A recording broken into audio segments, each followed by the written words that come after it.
Hello everyone, welcome to our channel career talks. आज के session में डिस्कस करेंगे हम लोग इलेक्ट्रल बॉन्ड्स के बारे में। आप जैसा कि आप सभी जानते हैं कि 5 स्टेट्स में आपके रिसेंटली में असेंबली इलेक्शंस होने वाले हैं और इन असेंबली इलेक्शंस के लिए पॉलिटिकल पार्टीज की प्रिपरेशन तेजी से चल रही है। जैसा कि हमें पता है कि हर इलेक्शन को लड़ने के लिए हर पार्टी को कुछ ना कुछ डोनेशंस चाहिए होता है और ये डोनेशंस उनके द्वारा कई सारे फॉर्म में रिसीव किए जाते हैं।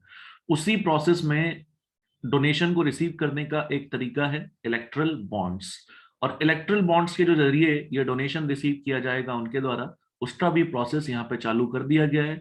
और उसी कॉन्टेक्स्ट में डिस्कस करेंगे हम लोग इस टॉपिक को कि क्या है ये इलेक्ट्रल बॉन्ड, इसके क्या इम्पैक्ट हो सकते हैं इंडियन डेमोक्रेसी के ऊपर, इसको लेकर के क्या डिफरेंट कंसर्न्स हैं डिफरेंट ग्रुप्स के, सुप्रीम कोर्ट को लेकर, सुप्रीम कोर्ट का इसको लेकर के क्या कहना है।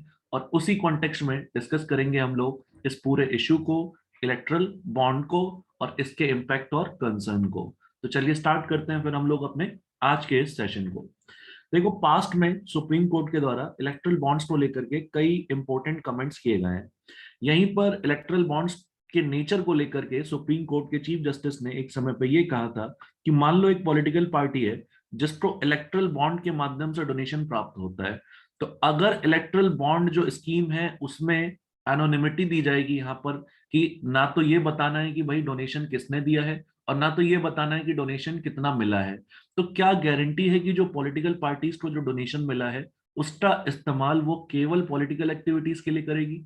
क्या गारंटी है कि उस डोनेशन का इस्तेमाल किसी और तरीके के किसी और तरीके से यहाँ पर उस डोनेशन को मिसयूज नहीं किया जाएगा, टेररिज्म या बाकी के अदर एक्टिविटीज के लिए?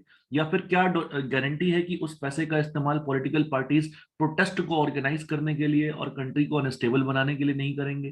तो यहाँ पर जिस तरीके से इलेक्ट्रल बॉन्ड्स के माध्यम से डोनेशन किया जाता है, उस डोनेशन में जो सर्टन एनोनिमिटी दी जाती है डोनर को भी और जो जिसको डोनेट किया गया है उसे भी, वो इस इलेक्ट्रल बॉन्ड के प्रोसेस को, यहाँ पर ट्रांसपेरेंसी के इस प्रोसेस को चैलेंज करता है। और इसी कॉन्टेक्स्ट में सुप्रीम कोर्ट बार बार यहाँ पर ये कंसर्न रेज करता हुआ आया है कि इस प्रोसेस के थ्रू मिसयूज किया जा सकता है इलेक्ट्रल बॉन्ड्स का, और यहाँ पर हो सकता है कि ये जो प्रोसेस है फिर वो ओरिजिनल आइडिया था इन बॉन्ड्स को लाने का, जो पीछे की इस बॉन्ड्स के माध्यम से ट्रांसपेरेंसी इंश्योर किया जा सकेगा इलेक्ट्रल फंडिंग में, उसी ओरिजिनल आइडिया को यहाँ पे डिफीट कर दिया जाए और इससे क्रिमिनलाइजेशन ऑफ पॉलिटिक्स को भी बढ़ावा मिल जाए।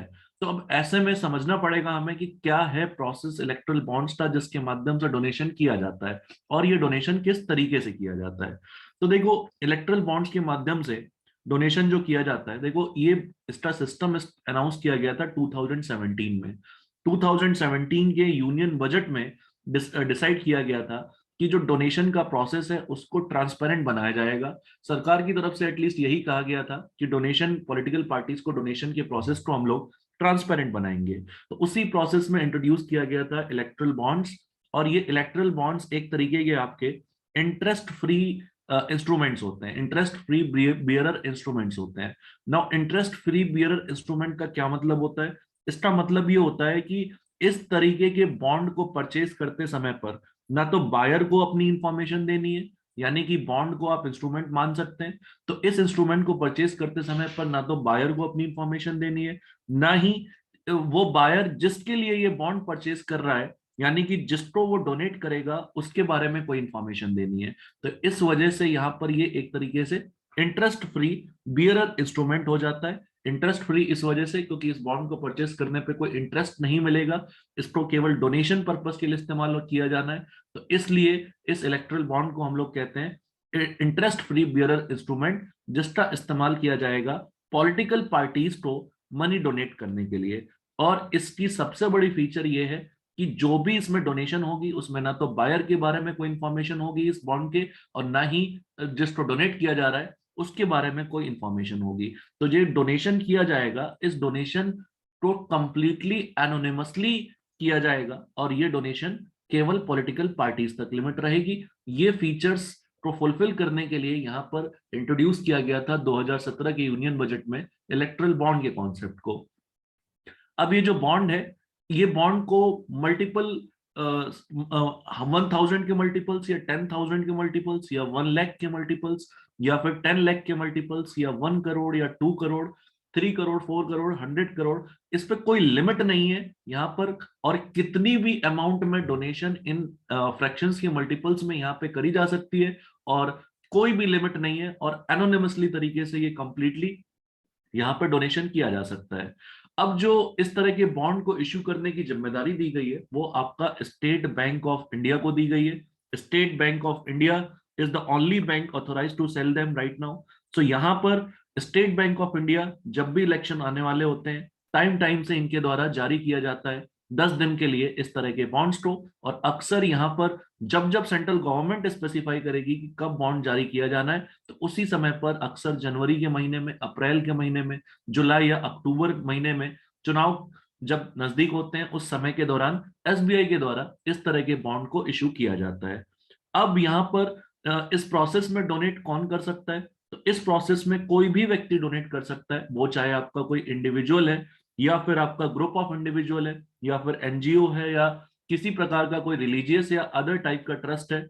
कोई भी व्यक्ति यहाँ पर एसबीआई में जाकर के इस तरह के बॉन्ड को परचेज कर सकता है और इस तरह के बॉन्ड को परचेज करते हुए उसे अपने बारे में कोई इंफॉर्मेशन देने की जरूरत नहीं है और ना ही ये बताने की जरूरत है कि वो किस पॉलिटिकल पार्टी को डोनेट करने वाला है। और जो पॉलिटिकल पार्टी इस तरह के बॉन्ड को एक्सेप्ट करेगी उसे भी नहीं बताने की जरूरत है किसी को भी कि यहाँ पर उसे आखिर कितना पैसा डोनेट किया गया है। तो यहाँ पर जो डोनर का नाम है वो डोनर का नाम बॉन्ड पे मेंशन नहीं होगा और जो जिसको किया जा रहा है डोनेट उसका उसको भी यहाँ पर जो है वो एनोनिमस ही कंप्लीटली रखा जाएगा।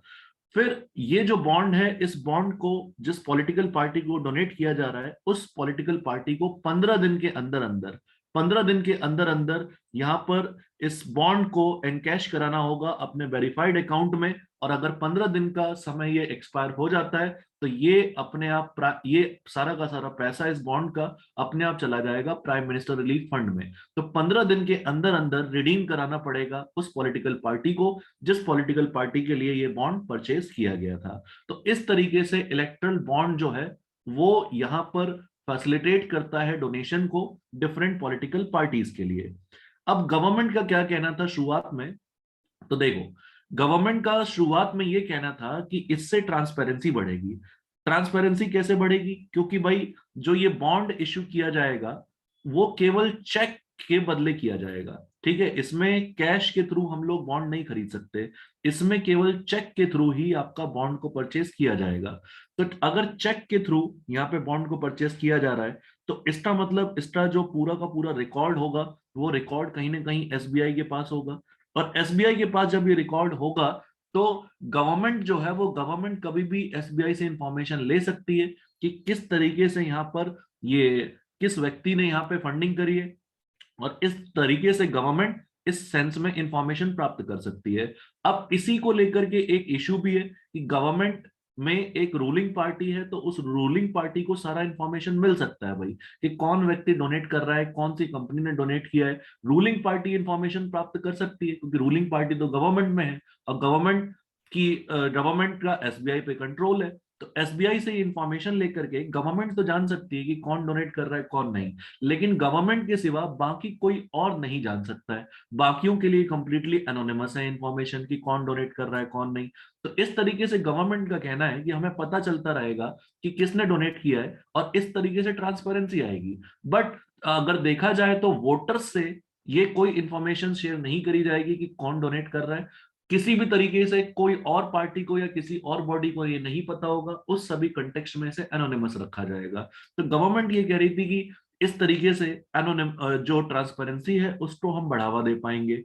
फिर दूसरी बात, अगर चेक के माध्यम से किया जा रहा है तो जो बॉन्ड एक्वायर करने का जो प्रोसेस है उसमें वही लोग बॉन्ड को एक्वायर कर पाएंगे जिनका वैलिड केवाईसी है या यहाँ पर जो ऑडिट ट्रेल है उनका वो पूरी तरीके से इंश्योर किया जा सकेगा अगर चेक के थ्रू यहाँ पर बॉन्ड को एक्वायर किया जाता है। तो इस तरीके से ट्रांसपेरेंसी आएगी। फिर उसके बाद गवर्नमेंट का ये भी कहना है कि 15 दिन के अंदर अंदर 15 डेज के अंदर अंदर हम लोगों ने रिडीम करने के लिए यहाँ पे प्रोविजन बनाया है। तो अगर 15 दिन के अंदर अंदर जो मैच्योरिटी पीरियड है वो काफी शॉर्ट मैच्योरिटी पीरियड है और अगर इतने समय के अंदर पार्टी नहीं करा रही है रिडीम, तो वो पैसा अपने आप प्राइम मिनिस्टर रिलीफ फंड में चला जाएगा।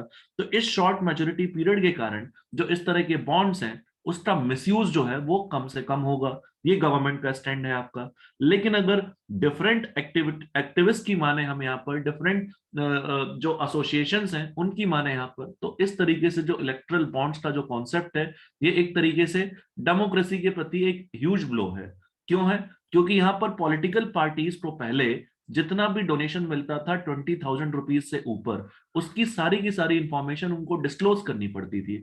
और यहाँ पर डिस्क्लोज करने के बाद जो वोटर्स हैं, जो यहाँ पर लोग हैं, उन सबको पता होता था कि इस पॉलिटिकल पार्टी की फंडिंग कौन किस तरीके से कर रहा है। लेकिन अब जो अमेंडमेंट किया गया फाइनेंस एक्ट 2017 में, उसमें यूनियन गवर्नमेंट ने एग्जेम्प्ट कर दिया पॉलिटिकल पार्टीज को इलेक्ट्रल बॉन्ड्स के थ्रू मिलने वाले डोनेशंस में, उसको उसकी कंटेक्स्ट में इंफॉर्मेशन उन्हें किसी भी प्रकार से कुछ भी डिस्क्लोज नहीं करना है। तो इसका मतलब वोटर को पता ही नहीं चलेगा कि कौन सी इंडिविजुअल, कौन सी कंपनी, कौन सी ऑर्गेनाइजेशन पार्टी को किस एक्सटेंट तक फंड कर रही है यहाँ पर। ठीक है। और यहाँ पर जो उनके रिप्रेजेंटेटिव्स हैं, उनके रिप्रेजेंटेटिव्स फंड कैसे कलेक्ट कर रहे हैं, इसकी कोई भी इंफॉर्मेशन सिटीजन के साथ पास नहीं होगी। और दूसरी बात यह है कि जो ये बॉन्ड्स इशू किए जा रहे हैं एसबीआई के द्वारा, ये बॉन्ड्स कहीं ना कहीं जो टैक्स पेयर्स हैं उस टैक्स पेयर्स के पैसे को ही यूटिलाइज करके ये बॉन्ड्स इशू किए जाते हैं। और ये बॉन्ड्स जो इशू किए जा रहे हैं उस कॉन्टेक्स्ट में टैक्स पेयर्स के पास ही कोई इंफॉर्मेशन नहीं है। तो एसोसिएशन ऑफ डेमोक्रेटिक रिफॉर्म्स ने ये भी मुद्दा उठाया था कि भाई यहाँ पर ट्रांसपेरेंसी नाम की कोई चीज नहीं है, और यहाँ पर जो रिप्रेजेंटेटिव्स हैं, जो पार्टीज हैं, उनको रिस्पॉन्सिबल बनाने के लिए यहाँ पर इस तरह की इंफॉर्मेशन को रिवील किया जाना चाहिए। बट यहाँ पर इस तरह का अभी कोई प्रोविजन नहीं देखा जा रहा है हाल फिलहाल। फिर उसके बाद जो एक राइट है, इंडियन सुप्रीम कोर्ट ने यह भी कहा है, right to know specially in context of elections, ये एक इंटीग्रल पार्ट है right to freedom of expression का अंडर द इंडियन कॉन्स्टिट्यूशन। क्योंकि अगर हमें पता ही नहीं होगा कि हमारा रिप्रेजेंटेटिव किस तरीके से फंड कलेक्ट कर रहा है, उसके फंडिंग का सोर्स क्या है, वो किस तरीके से यहाँ पे एक्सपेंडिचर कर रहा है, तो हम उसके बारे में सही अनुमान लगा नहीं पाएंगे कि वो किस तरीके के ऑर्गेनाइजेशन या किस तरीके के व्यक्तियों के साथ जुड़ करके अपनी फंडिंग कर रहा है। और ऐसे में हो सकता है कि अगर हमें ये इंफॉर्मेशन पता ना हो तो भाई उसको हम पूरी तरीके से जज नहीं कर सकते, और इसमें हमारा फिर हम अपना जो फ्रीडम ऑफ एक्सप्रेशन है वो पूरी तरीके से एक्सरसाइज नहीं कर सकते। तो जो ये राइट टू नो के अंतर्गत जो हमारा फंडामेंटल राइट है ये कॉम्प्रोमाइज हो जाता है, और आर्टिकल 19 के तहत इसकी वजह से right to freedom of expression compromise हो जाता है। तो ये कहीं ना कहीं कॉन्स्टिट्यूशन के स्पिरिट के अगेंस्ट भी है। फिर उसके बाद इलेक्ट्रल बॉन्ड्स जो है वो किसी भी प्रकार का जब कोई डिटेल प्रोवाइड नहीं कर रहा है यहाँ पर, तो यहाँ पर बात यह है कि जो गवर्नमेंट है वो गवर्नमेंट को तो डिटेल प्राप्त हो सकता है एसबीआई के माध्यम से, लेकिन यहाँ पर बाकी किसी को इंफॉर्मेशन प्राप्त नहीं हो सकता है। तो ऐसे में गवर्नमेंट गवर्नमेंट कोई और नहीं, एक रूलिंग पार्टी हो सकती है। तो वो रूलिंग पार्टी इस इंफॉर्मेशन को इस्तेमाल करके डिसरप्ट कर सकती है फ्री और फेयर इलेक्शन को, और इस तरीके से जो फ्री एंड फेयर इलेक्शन का जो स्पिरिट है उसके खिलाफ भी ये हो सकता है कि एक पार्टी जो रूलिंग पार्टी है उसके पास तो इंफॉर्मेशन होगी क्योंकि वो गवर्नमेंट में है, लेकिन जो दूसरी पार्टी है उसके पास किसी प्रकार का कोई इंफॉर्मेशन नहीं होगा। तो इस कॉन्टेक्स्ट में भी फ्री एंड फेयर इलेक्शन जो है वो अफेक्ट हो सकता है कहीं ना कहीं।